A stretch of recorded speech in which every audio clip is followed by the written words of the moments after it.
बिस्मिल्लाहिर्रहमानिर्रहीम। अस्सलाम वालेकुम डियर स्टूडेंट्स। हम डिस्कस कर रहे हैं फाइलम कॉर्डेटा और इसकी क्लासेस। आज जिस क्लास की बारी है वो है एव्स या बर्ड्स। तो इनकी क्या खूबियां हैं आज ये समझने की कोशिश करेंगे। सबसे पहली बात तो ये है कि birds are most visible chordates.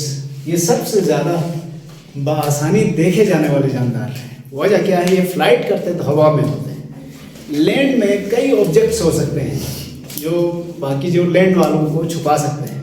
मसलन अभी हम कमरे के अंदर आ गए तो पूरी दुनिया हमसे छुप गई। इसी तरह कोई बड़ा पत्थर है, कहीं पहाड़ है, कहीं दरख्त है, कहीं कुछ है, तो वो जानदार आसानी से नज़र नहीं आते। लेकिन आसमान पर तो कोई ऐसा ऑब्स्टेकल नहीं है, इसलिए परिंदे बआसानी वहाँ देखे जा सकते हैं। मैं ये कह रहा था कि आप जब भी किसी जानदार को डिस्कस करें, ग्रुप को खास तौर पर, तो किसी एक जानदार को जहन में लाएं। उसके बाद उसको एक एंड से दूसरे एंड की तरफ डिस्कस करने का सोचें तो आपको पॉइंट्स खुद बहुत जहन में आते जाएंगे। ठीक है, ये ना हो कि एक पॉइंट उधर का एक पॉइंट इधर का करेंगे तो फिर मिक्स हो सकता है या लॉस्ट हो सकता है। तो परिंदे आपने देखे हुए हैं, मुर्गी तो सबने देखी है, कबूतर देखा है, उसको जहन में रखते हुए आए। सबसे पहले ये ज़्यादातर हमें एयर में नज़र आते हैं। तो इनकी बॉडी की जो स्ट्रक्चर है या बनावट है वो फ्लाइट को मद्देनज़र रखकर की गई है। तो इसीलिए हम सबसे पहला नुक्ता ये देखेंगे कि इनकी बॉडी कैसी है, स्ट्रीम लाइन है। स्ट्रीम लाइन का मतलब ये है कि मसलन एक कबूतर है तो आगे से आप देखें चोंच नोकीली, सर थोड़ा सा इस तरह का, फिर आगे बॉडी इस तरह की, और पिछला हिस्सा भी नैरो है, अगला हिस्सा भी नैरो है। ये शेप इनको फ्लाइट में बहुत मददगार होती है एयर को चीरने में। हालांकि पानी के मुकाबले में एयर एक लाइट मीडियम है, लेकिन रेजिस्टेंस तो होती है इसकी, लिहाजा स्ट्रीम लाइन बॉडी होगी नोकीली इस तरह से, तो ये एयर को चीरने में मदद करेगी। इसके बाद मैंने पहले कहा कि इनका पूरा वजूद फ्लाइट को मद्देनजर रखकर बनाया गया है। तो इसलिए क्या हुआ है, सबसे पहले देखें, mouth is modified into beak, और ये बीक हॉर्नी है। हॉर्नी का मतलब ये है, ये केराटिन की बनी है। हॉर्न नाखून और सींग जिस मटेरियल से बने हैं उसी मटेरियल से ये बीक बनी है। बीक की खूबी क्या है, हल्की है बहुत, इसमें दांत नहीं है, हल्की है और काम वही कर रही है जो दांत वाले मुंह कर सकते थे। ये दाना चुगने के भी काम आती है, क्रश करने भी काम आती है, पकड़ने के भी काम आती है। तो बहुत सारे काम इससे लिए जा सकते हैं। सबसे बड़ी बात यह है कि ये हल्की है। हल्की होने की वजह से वजन कम होगा तो फ्लाइट आसान हो जाए। ठीक, इसके बाद पीछे आ जाए तो ये शार्प आईसाइट। परिंदों की जो नज़र है इससे ज़्यादा तेज किसी जानदार की नहीं हो सकती। बहुत तेज नज़र होती परिंदों की, तो ये तो बहुत तेज नज़र है, बाज की नज़र कहते हैं ना। और यहाँ रुक के एक और चीज़ बताऊँ आपको, हम जो चीज़ों को देखते हैं तो हमारी दोनों आँखों का जो फील्ड ऑफ विजन है वो ओवरलैप है, तो एक ही फील्ड ऑफ विजन हमें नजर आता है। परिंदे जब चाहें इस आंख का फील्ड विजन उधर इस आंख का अलग कर सकते हैं, तो हल्के तरीके से बहुत नजर आता है। लेकिन जिसको डिटेल से देखना हो, दोनों को फोकस करते हैं तो वो चीज़ बहुत वाज़ेह तौर पर नजर आ सकती है। और गर्दन घुमाए बगैर भी बहुत बड़े एंगल को ये बैक वक्त देख सकते हैं। तो ये है। इसके बाद लॉन्ग एंड फ्लेक्सिबल नेक। इनकी गर्दन इनके जिस्म के हिसाब से काफी लंबी भी है और लचकदार भी है। तो गर्दन मूवेबल होगी तो ये आगे पीछे बड़े आराम से मुड़ के देख सकते हैं क्या हुआ है। इसके बाद four limbs modified into wings. अगली टांगे इनकी विंग या परों में तब्दील हो गई और यहीं पर इनको उड़ने में मदद करते हैं। परों को चलाने के लिए इनके पास है स्ट्रॉन्ग पेक्टोरल मसल्स। मुर्गी आप सब ने खाया है, उसके जिस्म के किस हिस्से में गोश्त सबसे ज्यादा है? Chest piece. उसको गौर से देखना इस दफा। और यहां से एक नुक्ता और याद रखें, किसी भी जानदार के जिस्म में जहां गोश्त ज्यादा होगा वो हरकत में वही पार्ट सबसे ज्यादा इस्तेमाल होता है। तो परिंदों का गोश्त चेस्ट पीस में सबसे ज्यादा, यही इनका पेक्टोरल मसल है जो विंग्स को तेजी से देर तक चलाने के काम आता है। और याद रखना, परिंदे जब फ्लाइट कर रहे हो तो रेस्ट करने के लिए उनके पास क्विक टाइम दस्तयाब नहीं है। मतलब हम दौड़ते हुए जहाँ चाहे रुक सकते हैं ना, ये हवा में है तो रुकना इनके लिए मुमकिन नहीं है। इसलिए इन मसल्स का स्ट्रांग होना चाहिए ताकि ये फ्लाइट को कम से कम सेफली लैंड करने तक तो मददगार हों।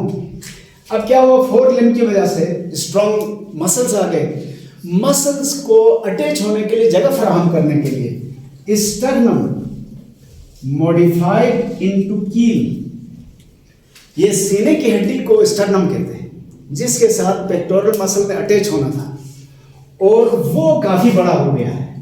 यानी आपने फिर अगेन मैं चिकन की बात करूं तो इस तरह की एक हड्डी देखी होगी, ये पीछे कार्टिलेज लगा हुआ है, इस बड़ी हड्डी के साथ वो पेक्टोरल मसल या चेस्ट पीस अटैच होता है। तो मसल बड़ा हो गया तो उसकी अटैचमेंट की जगह भी बढ़ा दी, ये भी इनके लिए हेल्पफुल है।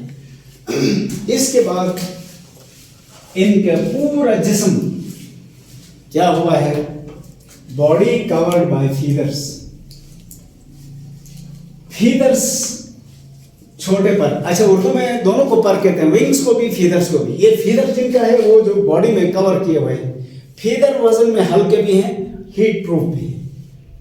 इसलिए परिंदों को बहुत ज्यादा गर्मी मिलती है इनकी वजह से, हीट इंसुलेटर्स हैं, हीट आसानी से जाया नहीं हो सकती। और इन्हीं फीदर्स की मौजूदगी की वजह से ये वार्म ब्लडेड है।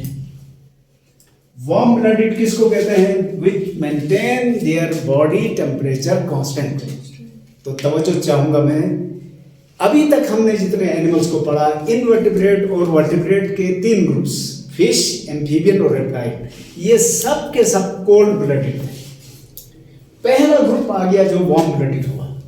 वार्म ब्लडेड का क्या मतलब है?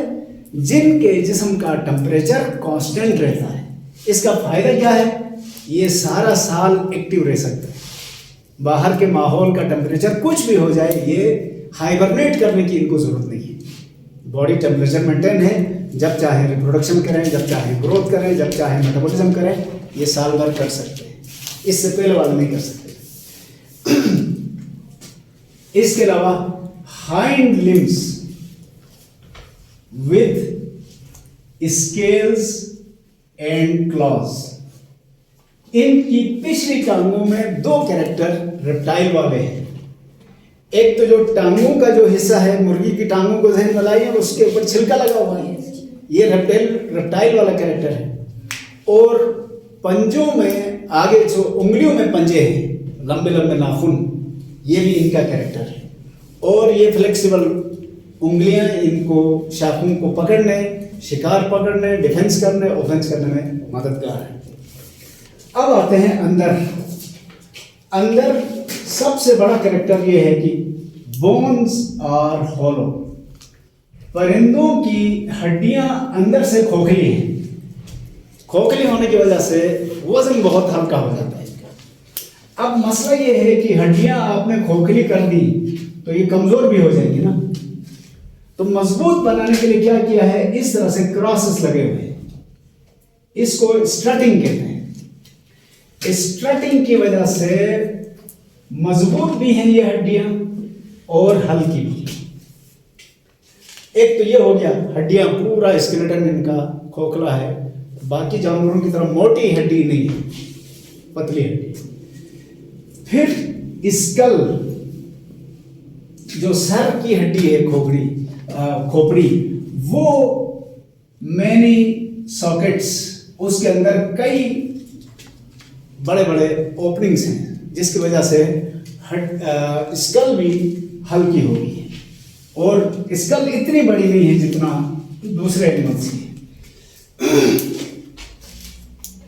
वजन हल्का ही करने के लिए female birds have a single ovary. ये इतनी बड़ी कुर्बानी समझा जाता है इस एक्शन को। आप किसी सिंपल से सिंपल एनिमल को भी देखें, ओवरीज और टेस्टिस हमेशा पेयर में है। परिंदों ने क्या किया है, एक ओवरी की कुर्बानी दी है, एक ओवरी रखी है, जिसकी वजह से आधा वजन तो कम हो गया ना इसका। और no urinary bladder, urinary bladder नहीं है, तो फिर यूरिनेशन कैसे करते हैं? They excrete uric acid. ये अपने नाइट्रोजनस वेस्ट को यूरिक एसिड में तब्दील करके उसको अनडाइजेस्टेड फूड के साथ खारिज करते हैं। तो इसलिए यूरिन नहीं होता है, यूरिन नहीं है तो यूरिनरी ब्लैडर में नहीं है। इसके ना होने से फिर वजन हल्का हो। और इसके बाद आते हैं डबल सर्किट सर्कुलेशन है। ये तो एम्फीबियन से शुरू हुआ था, डबल सर्किट सर्कुलेशन। अलबत्ता यहां पर एक बात और आ गई कि their heart is completely divided into 4 chambers. दिल मुकम्मल तौर पर 4 चेंबर्स में डिवाइड हो गया है। 2 चेंबर्स ऑक्सीजनेटेड ब्लड रखते हैं, 2 डीऑक्सीजनेटेड ब्लड रखते हैं। तो ये भी एक बड़ा कैरेक्टर है। और हर सिस्टम वेल डेवलप्ड है। दे ले एग्स, ये अंडे देते हैं, इसीलिए ये है ओवीपेरस। कोई भी परिंदों का ग्रुप ओवीपेरस नहीं, सिर्फ ओवीपेरस है। और egg with calcareous shell. Calcareous shell का मतलब क्या है? कैल्शियम कार्बोनेट का बना हुआ शेल है। और फर्टिलाइजेशन इनमें इंटरनल है, अलबत्ता डेवलपमेंट एक्सटर्नल है।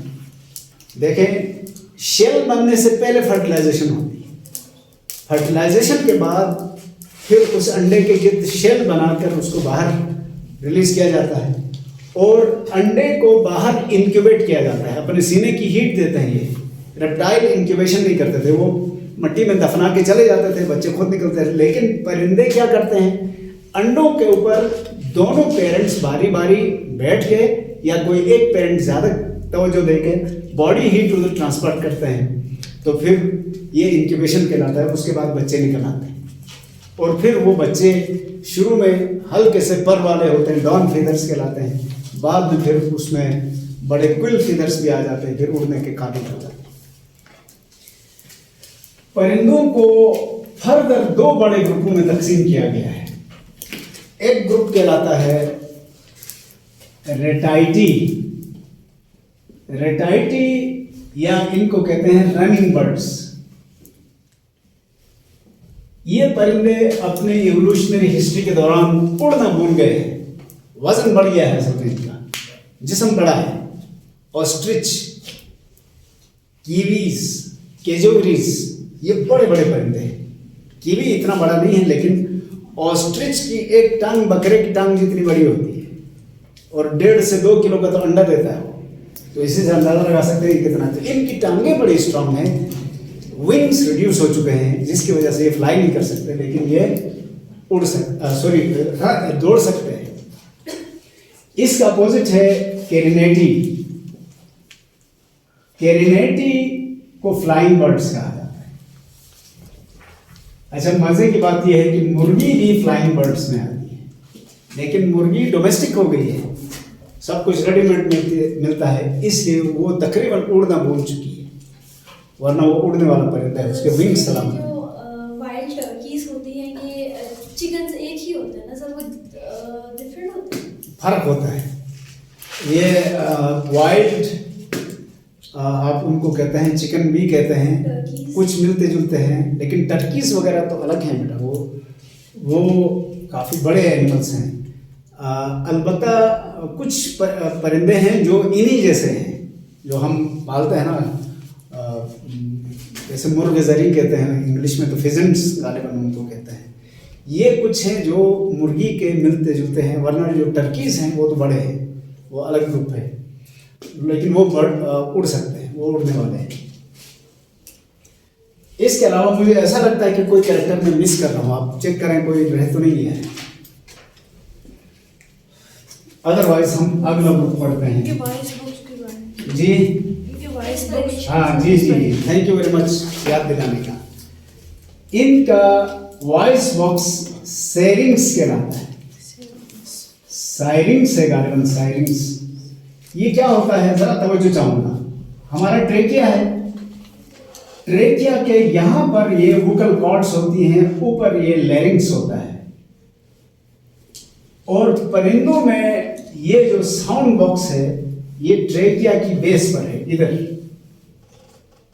यहां से ट्रेकिया दो ब्रोंकाई में तकसीम हुआ है। हमारा साउंड बॉक्स ऊपर है, परिंदों का नीचे है। इसको सायरिंग्स कहते हैं। और परिंदे आवाज निकाल सकते हैं तो इसका मतलब सुन भी सकते हैं, लेकिन इनके कान के दो हिस्से हैं। एक्सटर्नल ईयर नहीं है मैमल की तरह,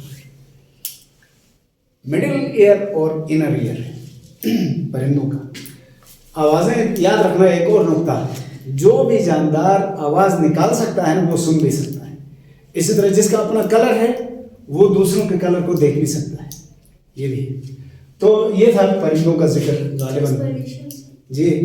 रिस्पिरेशन, हाँ, परिंदों में रिस्पायरेशन सबसे ज्यादा एफिशिएंट है। और रिस्पिरेशन में लंग्स तो हैं, लंग्स के अंदर जो यूनिट्स हैं उनको पैराब्रोंकाई कहा जाता है। हमारे लंग्स में क्या है? हमारे लंग्स में एल्वियोलाई है, परिंदों में क्या है?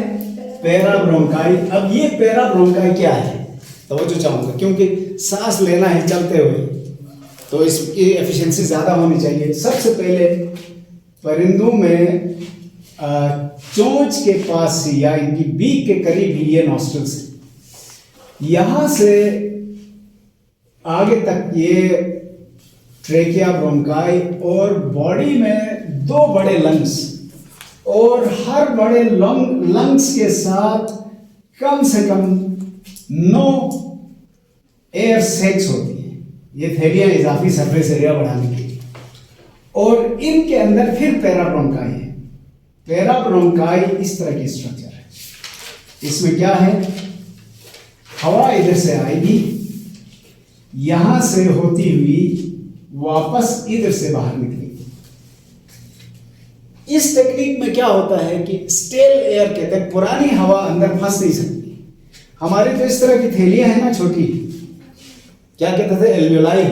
इधर हवा आती है, फिर यहीं से हवा बाहर जाती है। तो इनके अंदर पुरानी हवा के फंसने का चांस ज्यादा है, जबकि परिंदों में हवा इधर से आती है, उधर ऊपर से निकल जाती है। इसलिए परिंदों के लंग्स में पुरानी हवा के अंदर फंसने का कोई चांस नहीं है। इनको पैराब्रोंकाई कहते हैं। और एल्वियोलाई, सॉरी, ये जो एयर सैक्स हैं, इनकी ज्यादती की वजह से लंग्स का सरफेस एरिया भी ज्यादा है। तो सांस का निजाम और रिस्पिरेटरी, सॉरी, ये जो विजुअल सिस्टम है, ये दोनों परिंदों के सबसे बेहतर है। ठीक हो गया बेटा? और ये अपनी हीट खुद प्रोड्यूस कर सकते हैं, अलॉट ऑफ मेटाबॉलिक हीट, इसलिए ये एंडोथर्म्स कहलाते हैं। और एंडोथर्म का मतलब है which can produce their own heat and maintain it। न सिर्फ प्रोड्यूस करते हैं बल्कि उसको जाया होने से रोकते भी हैं। तो वार्म ब्लडेड इसलिए कहा था। मैमेलिया या मैमल्स कहते हैं। मैमल्स कहने की वजह क्या है? इनके दो कैरेक्टर हैं, तो बहुत सारे यूनिक कैरेक्टर हैं, लेकिन दो कैरेक्टर हैं जिनका मेंशन करना जरूरी है इनके नाम के लिहाज से। पहला क्या है? Their females produce milk, ये दूध प्रोड्यूस करते हैं। या इसी बात को हम कह सकते हैं, they feed their youngs with milk, अपने बच्चों को दूध पिलाते हैं। दूसरा कैरेक्टर क्या है? Have hairs, इनके जिस्म पर बाल होते हैं। अब यहां रुक के जरा पीछे चलेंगे। फिश में स्केल थे, एम्फीबियन में कुछ भी नहीं था, न स्केल, न फीदर, न हेयर। रेप्टाइल में स्केल थे, बर्ड्स में फीदर हैं, अब मैमल में क्या है? हेयर है। हेयर मैमल के अलावा कहीं नहीं, ये इनकी खास खूबी है। हाँ, अलबत्ता हेयर कितने, ये इंडिविजुअल टू इंडिविजुअल वेरी करता है। मसलन गाय, भेड़, बकरी, बंदर वगैरह, इनको देखें पूरा जिस्म बालों से भरा हुआ। व्हेल जो पानी में रहती है उसमें गिनती के चंद बाल हैं, बहुत नहीं है। इसी तरह भैंस में कम है, हाथी में कम है, बहुत सारों में ज्यादा है जरूर। अच्छा, अब हम इनको भी एक एक करके डिस्कस करें। तो सबसे पहली बात क्या है, इनका हेड, मैमल का हेड वर्टिकल, टांगें बहुत ऊंची हो गई इनकी, और सर हमेशा नीचे की तरफ होगा इस तरह से। गाय को जहन में लाए, बकरी को जहन में लाए, सर किस तरफ है? नीचे की तरफ। परिंदों का आगे की तरफ था ना, इनका नीचे की तरफ, डाउनवर्डली डायरेक्टेड। इसके बाद है नेक विथ 7 वर्टिब्री। ये मैमल का खास कैरेक्टर है। गर्दन चाहे जिराफ हो या इंसान, गर्दन में हड्डियों की तादाद 7 ही है।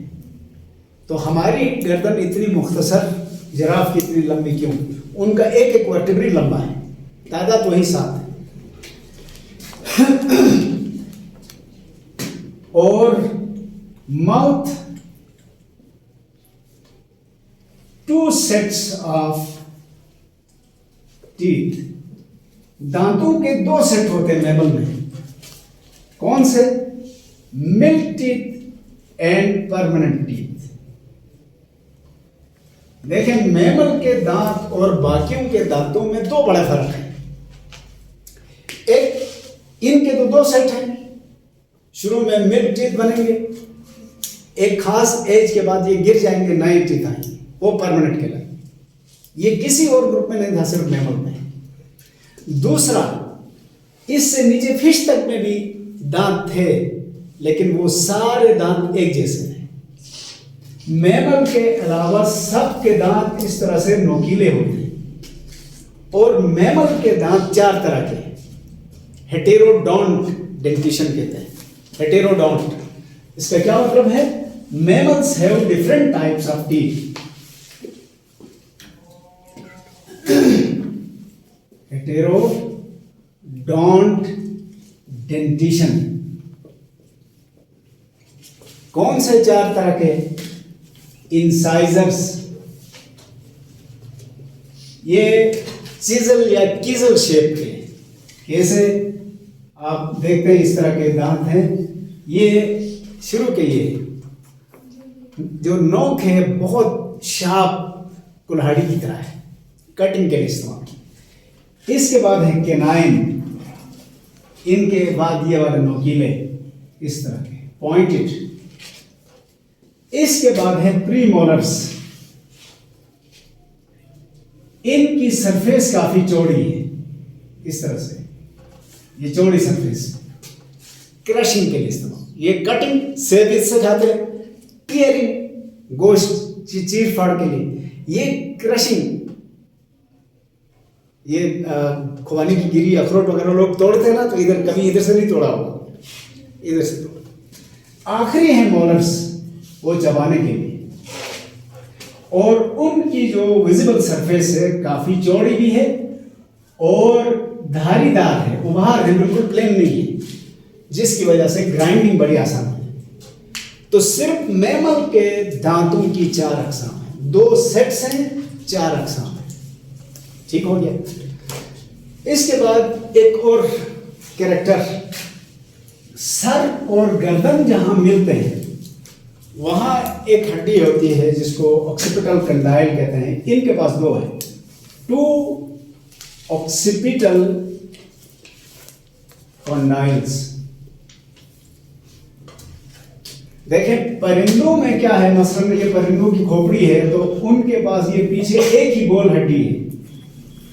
ये गोल हड्डी गर्दन के साथ इस तरह से जुड़ती है, एक होने की वजह से वो अपनी गर्दन को पूरा रोटेट कर सकते हैं। मैमल के पास क्या है, ये अगर खोपड़ी है तो ये 2 हड्डियां हैं पीछे गोल, और पहला वर्टेब्री इनके साथ इस तरह से जुड़ता है। तो दो होने की वजह से हम अपनी गर्दन को एक हद तक घुमा सकते हैं, बहुत ज़्यादा नहीं घुमा सकते। ये भी मैमल का खासा है। इसके बाद अंदर चले तो इनका भी हार्ट 4 चैम्बर्ड है, दिल के 4 खाने हैं, डबल सर्किट सर्कुलेशन है, separation of oxygenated and deoxygenated blood बिल्कुल क्लियर है। और इनका स्टमक लार्ज है, लार्ज स्टमक।